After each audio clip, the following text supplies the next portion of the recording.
Okay. So when we think about schizophrenia, the best way to think about it is to divide the symptoms up into two major categories. On the one hand, we have what are called positive symptoms of schizophrenia. And positive symptoms of schizophrenia include two major domains. They are hallucinations, and these are sensory experiences that occur to the person that are not evident in the environment, right? That the person generates presumably themselves. And there are delusions. And delusions basically are irrational ideas that are inconsistent with cultural norms and that may take on a paranoid characteristic. They may take on a grandiose characteristic, and one sort of feels more powerful than others. Hallucinations in schizophrenia, the first type of positive symptom that I mentioned, often consist of voices. Those are the most common types of hallucinations that people with schizophrenia suffer from. They may involve hallucinations commenting on someone's behavior, right? So a person with schizophrenia might actually be doing something, and they might have a voice literally commenting on what they're doing, saying things like, pick up that glass of water, put that glass of water down, write something on the chalkboard, right? So giving commands, commenting on behavior. In some cases, these auditory hallucinations can take on the quality of interactions, right? One person interacting with another, people having arguments that can be heard by the person who suffers with the disorder. So hallucinations are a very common positive symptom of the disorder. Delusions, again, are irrational ideas that are outside the norm of the culture in which the person lives, and might include things such as believing that one is an agent of God. Someone might actually believe that they are God or they are Jesus. Other delusions might take on a very bizarre quality. An example of a bizarre delusion would be the idea that your organs had been taken out of your body and replaced by someone else's organs. So that's the type of really bizarre delusion that would strongly suggest a diagnosis of schizophrenia. So delusions and hallucinations make up the key elements of what have been called positive symptoms. When we go through the types of delusions that one can have what are called grandiose delusions. And again, these are thinking that you may have special powers. You might believe that you can part water, you can part the seas. I've worked with folks with the disorder who believe, in fact, that they will commit miracles in the future, right? So grandiose delusions often consist of this idea that you are more powerful than other people.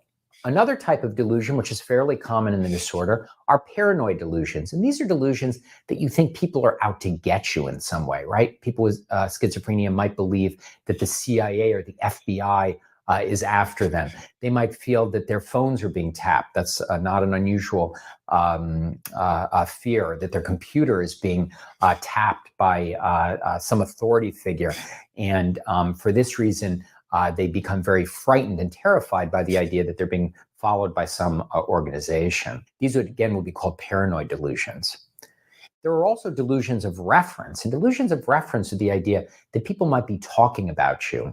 A good example of this is people who watch television, listen to the radio, and they start believing that the people who are acting in the television show or people who might be talking on the radio are actually talking directly to them. So I've worked with clients for whom their delusions emerged when they were actually watching a TV show, and all of a sudden they started believing that the actors were looking at them directly, using the person's name in their interactions. And so people get these delusions of reference. You can also have somatic delusions where you believe that something is happening in your body. I've had people that I've worked with who have said that they will feel electricity going through their body at different points and are convinced that there's something awry with their body because of these beliefs. Another common type of delusion is a delusion of being controlled, right? And this is the idea of, for example, thought insertion or thought withdrawal. Thought insertion is the idea that thoughts are actually being put into your mind. So you are going through your day, and periodically you will experience things in your mind, and you will assume that they've been placed there by someone else. There's also thought withdrawal, the idea that you have thoughts and they're pulled out of your mind by a power that's outside of yourself, right? So these would be delusions of being controlled. Okay. In addition to the hallucinations and delusions that we've discussed, there are what are called negative symptoms of schizophrenia. And negative symptoms of schizophrenia are typically characterized by behavioral deficits, right? Sort of an absence. One type of negative symptom of schizophrenia is avolition, which is sort of an inability to persist in a routine activity and inability to motivate oneself. Another type of negative symptom is alogia. And what alogia is basically an inability to produce language, right? So there are people with the disorder who might go long periods of time without saying anything, right? Their speech is really reduced in output. And another negative symptom of schizophrenia is what's been referred to as blunted affect. And that's a symptom that is seen by a clinician. The person with the disorder may or may not know or be aware of this symptom.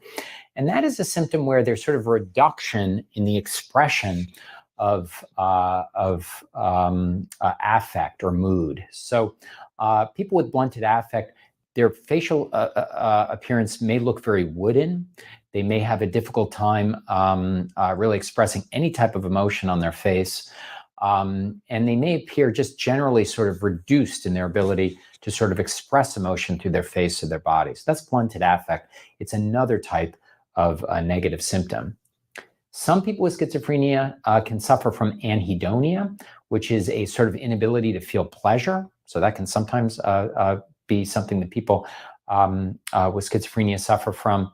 And there's also some evidence that people with schizophrenia might be able to experience pleasure appropriately, but they have a hard time imagining how an event will produce a good feeling or positive affect in the future. They have a problem sort of representing what their affect will be like in response to an event in the future. So that also is sort of a form of anhedonia.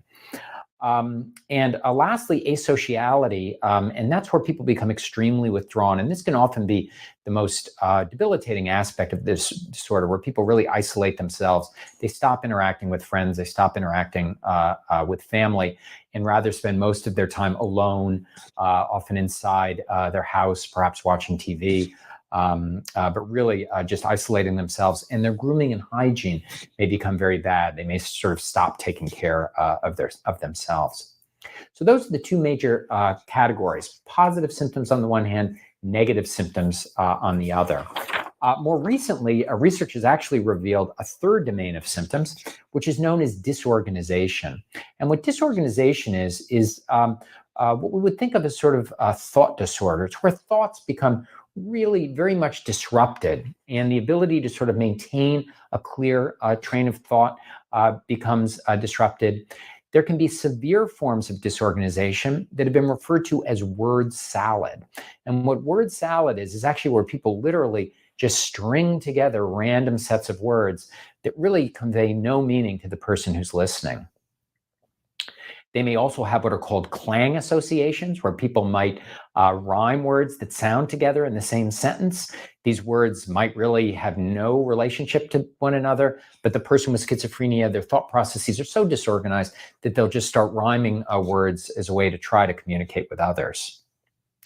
Disorganization is also demonstrated through inappropriate affect, the idea of getting very serious or depressing news, and then the person with the disorder might start laughing, right, rather than being upset or depressed. So affect that's really inappropriate for the social situation is also thought to be a form of disorganization.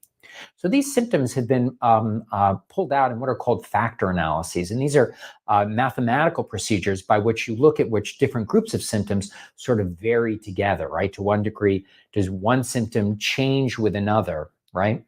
And in these factor analyses, they've defined three then major categories: positive symptoms, negative symptoms, and disorganization symptoms. They seem to be overlapping, but somewhat independent.